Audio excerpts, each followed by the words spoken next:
नमस्कार, मैं विजय कुमार, आपका हमारे चैनल पर स्वागत है। मैं खबर ले चलता हूं आपको खबरों के साथ।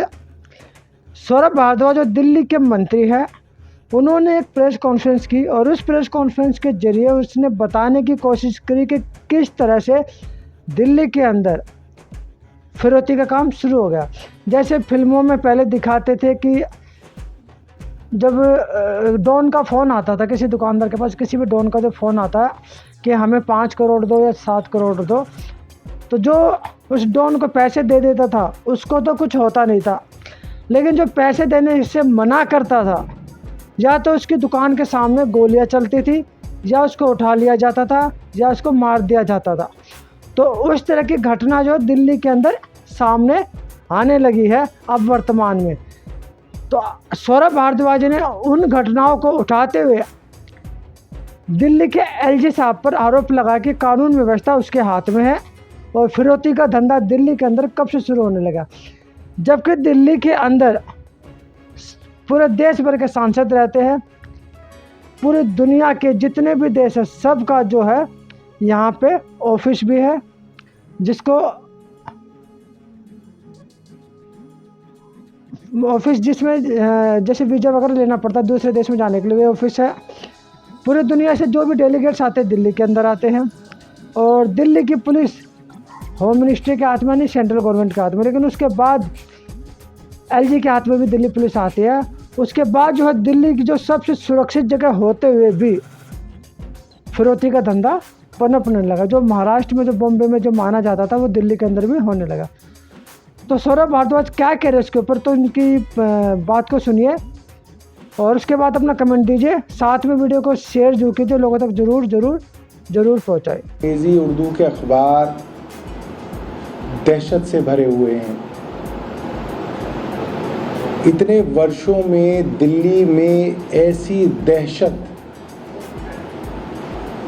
और गुंडागर्दी का माहौल कभी नहीं देखा गया। दिल्ली देश की राजधानी रही, सबसे महफूज शहरों के अंदर दिल्ली का नाम लिया गया। दिल्ली के अंदर देश की संसद है, देश का सबसे बड़ा न्यायालय सुप्रीम कोर्ट है, दिल्ली के अंदर प्रधानमंत्री, राष्ट्रपति सबके निवास हैं, सारे देश के मेंबर ऑफ पार्लियामेंट दिल्ली के अंदर रहते हैं, सारे मंत्री केंद्र सरकार के दिल्ली में रहते हैं, पूरी केंद्र सरकार दिल्ली में चलती है। और उस केंद्र सरकार के अधीन दिल्ली पुलिस के पास दिल्ली की कानून व्यवस्था को संभालने का जिम्मा है। सीधे तौर पे देश के गृह मंत्री और दिल्ली के उपराज्यपाल दिल्ली की कानून व्यवस्था के लिए जिम्मेदार हैं। और आज दिल्ली गैंगस्टर्स और गैंग वॉर्स और बड़े बड़े गैंगलॉर्ड्स का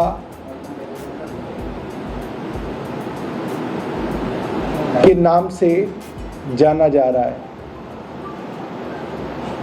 हम लोग फिल्मों में सुनते थे इस तरह से कि बॉम्बे के अंदर जब बड़े बड़े गैंगस्टर्स एक्टिव थे तो बिजनेसमैन से फिरौती के पैसे मांगे जाते थे, प्रोटेक्शन मनी मांगी जाती थी। 100 लोगों से मांगे जाते थे, 99 दे देते थे डर के, कोई एक नहीं देता था। और जो एक नहीं देता था उसके यहाँ गोलियां चलाई जाती थी ताकि उसको डरा के उससे पैसे लिए जाएं। कल 24 घंटे के अंदर 3 बड़ी बड़ी घटनाएं सामने आई हैं जो सीधे तौर पे, बाकी क्राइम को तो छोड़ दें आप, रेप, मर्डर, डकैती, रॉबरी, किडनैपिंग, ये सब तो छोड़ दीजिए, सिर्फ एक्सटॉर्शन, रंगदारी के नाम पे दिल्ली में पिछले 24 घंटों में 3 घटनाएं सामने आई हैं। और ये रंगदारी की घटनाएं नहीं है, माफ़ कीजिएगा साथियों, रंगदारी तो पता नहीं सैकड़ों लोगों से कल के 24 घंटे में मांगी गई होगी। ये वो 3 घटनाएं हैं जहां पे रंगदारी देने से मना करने वाले लोगों के यहाँ गोलियां चलाई गई हैं। ये उनके नाम नहीं बता रहा मैं आपको जिन्होंने रंगदारी चुपचाप दे दी डर से, ऐसे भी हजारों हैं दिल्ली के अंदर। कल की 3 घटनाएं मैं आपको बता दूं। शुक्रवार शाम 7:15 बजे तो बिल्कुल एक एक्टिव टाइम है जब आम लोग अपने घरों से बाहर निकलते हैं। शाम 7 बजे नारायणा रिंग रोड के एक गाड़ियों के शोरूम के ऊपर ताबड़तोड़ गोलियां चलाई जाती हैं। ये भी बताया जाता है कि शोरूम मालिक से पहले से ही एक गैंगस्टर की तरफ से धमकियां मिल रही थी और 5 करोड़ रुपए की फिरौती मांगी गई थी। 5 करोड़ रुपए की रंगदारी इनसे मांगी गई थी और हिमांशु भाऊ नाम के गैंगस्टर की तरफ से के नाम से इनको धमकियां मिल रही थी। इन्होंने पैसा नहीं दिया और इनके शोरूम के बाहर, शोरूम के अंदर घुस के ताबड़तोड़ गोलियां चलाई गई। शुक्रवार को ही देर रात 2:45 पे महिपालपुर के एक होटेलियर से गोल्डी बरार नाम के गैंगस्टर रंगदारी मांग रहे थे। ये भी ऑन रिकॉर्ड है। गोल्डी बरार के नाम से इनसे रंगदारी मांगी जा रही थी।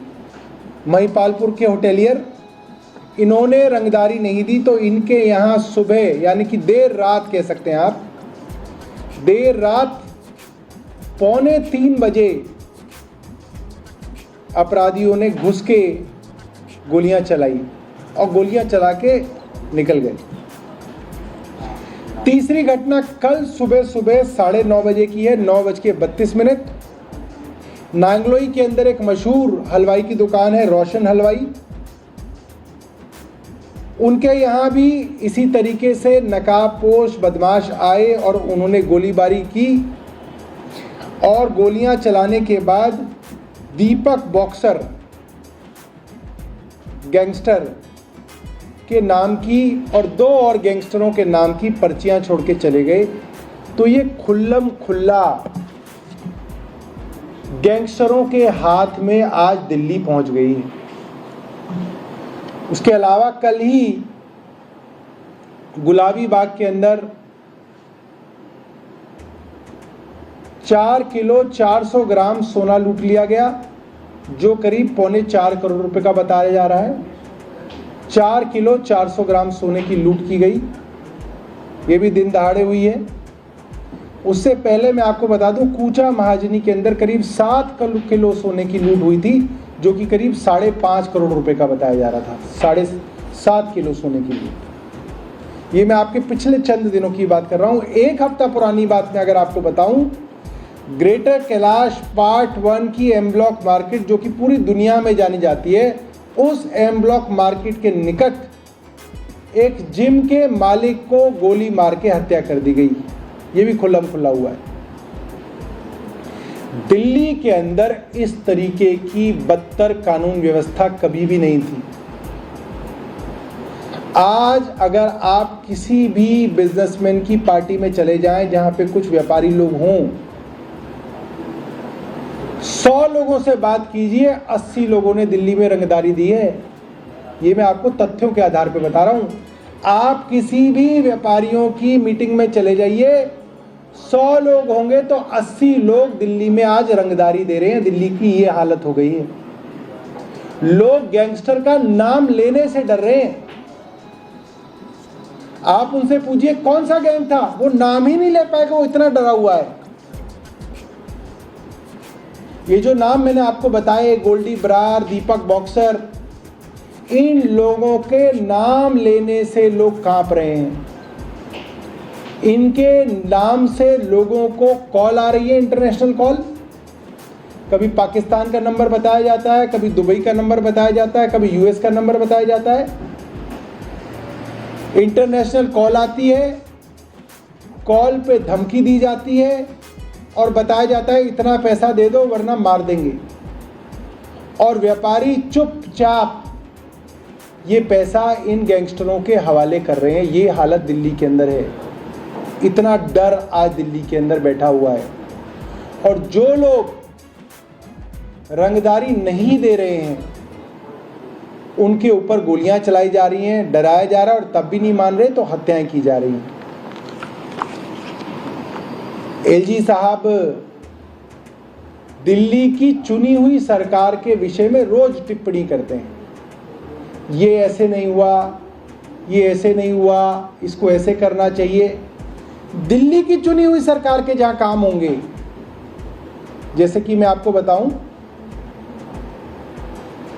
हमारे विधायक है सुरेंद्र कुमार जी, उनके यहां कोई काम होना था, फ्लड इरिगेशन को काम करना था, सड़क बनाने का, उन्होंने उद्घाटन कर दिया।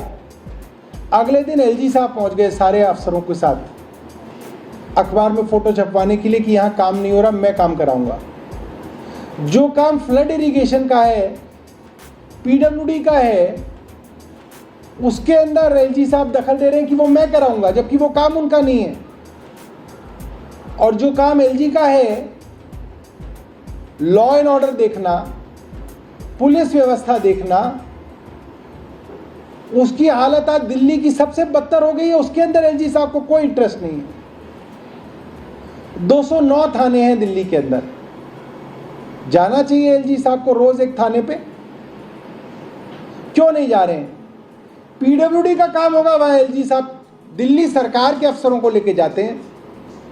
एमसीडी का काम होगा, वहां एलजी साहब दिल्ली सरकार के एमसीडी के कमिश्नर को लेके जाएंगे, पीडब्ल्यूडी के सेक्रेटरी को लेके जाएंगे, सीईओ जल बोर्ड को लेके जाएंगे, फ्लड कंट्रोल के प्रिंसिपल सेक्रेटरी को लेके जाएंगे,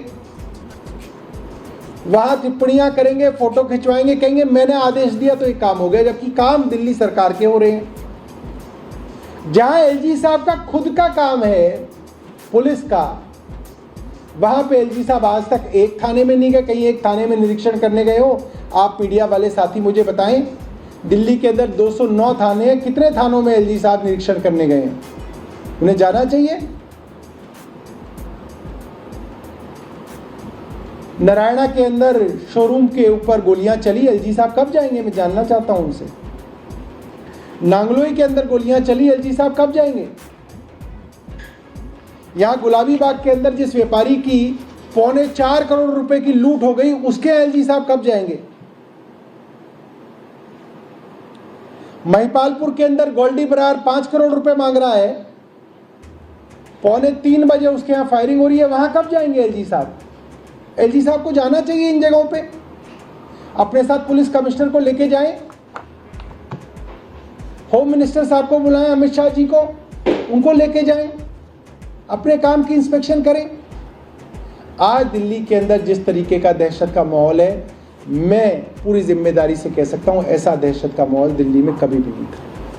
सर, एक कांस्टेबल को कुचलने की बात भी सामने आ रही है। शुरुआत में जानकारी आई थी कि वो शराब माफिया ने कुचला, लेकिन बाद में पुलिस कह रही है कि वो एंगल फिलहाल नहीं है, लेकिन ये बहुत बड़ा लॉ एंड ऑर्डर का फेलियर नजर नहीं आता। देखिए, दिल्ली के अंदर 50,000 नई पुलिस की पोस्ट क्रिएट करने की जरूरत है। 50,000 नई। कैग की रिपोर्ट के अंदर भी बात आई है कि दिल्ली के अंदर एक तो जो सैंक्शन स्ट्रेंथ है वो भी पूरी नहीं है पुलिस की। आप थानों में जाइए, 30 से 40% थानों के अंदर जो पोस्ट हैं, कांस्टेबल की, हेड कांस्टेबल की, एएसआई की, वो खाली हैं। बीट कांस्टेबल ही नहीं है तो बीट पे कौन जाएगा? गश्त कौन करेगा? थानों के अंदर रिक्तियां हैं, और जितनी सैंक्शन पोस्ट हैं उसके अलावा 50,000 और सैंक्शन पोस्ट क्रिएट करने की जरूरत है। ये कैग की रिपोर्ट कहती है। ऐसे में न्याय व्यवस्था का यही हाल होना है, कानून व्यवस्था का यही हाल होना है, क्योंकि इस तरफ ध्यान नहीं है। एलजी साहब का ध्यान पिछले 2 सालों से सिर्फ इस पे है कि दिल्ली की चुनी हुई सरकार के काम किस तरह से रोके जाएं, अपना काम किया जाए, इसकी प्रति कोई जिम्मेदारी नहीं, कोई ध्यान नहीं। सर, एक और सवाल जी के घर को लेकर क्या कुछ अभी करते हैं, क्योंकि आपने भी ऑफर किया सर। अरविंद जी ने ये कहा है कि जैसे ही नवरात्र शुरू होंगे वो लोग अपने सरकारी आवास को छोड़ के नई जगह पे शिफ्ट होंगे। कई हमारे कार्यकर्ताओं ने और दिल्ली के लोगों ने अपने अपने घरों का ऑफर अरविंद जी को दिया है। कई जगह वो देख के भी आए हैं, और मुझे लगता है कि जैसे ही एक घर को का चुनाव वो कर लेंगे, वो वहाँ शिफ्ट होंगे। कई जगह नई दिल्ली इलाके में देखा है, सिविल लाइंस के पास भी देखा है, कई जगह देखा है हमने। सर, बैठक होने वाली है, सभी मंत्रियों की 11 बजे, उसको लेकर क्या बैठक के मुद्दे को लेकर बैठक होगी, क्या डिसीजन होगा? दिल्ली के अंदर बरसातों में, क्योंकि इस बार बहुत लंबी बरसातें हुई, तो कई जगह सड़कें जो हैं क्षतिग्रस्त हैं, चाहे वो पीडब्ल्यूडी की सड़कें हों, चाहे वो एमसीडी की सड़कें हों। अब उन पे युद्ध स्तर पे काम करने की आवश्यकता है। इसके लिए आज ऑल मिनिस्टर्स मीटिंग रखी गई।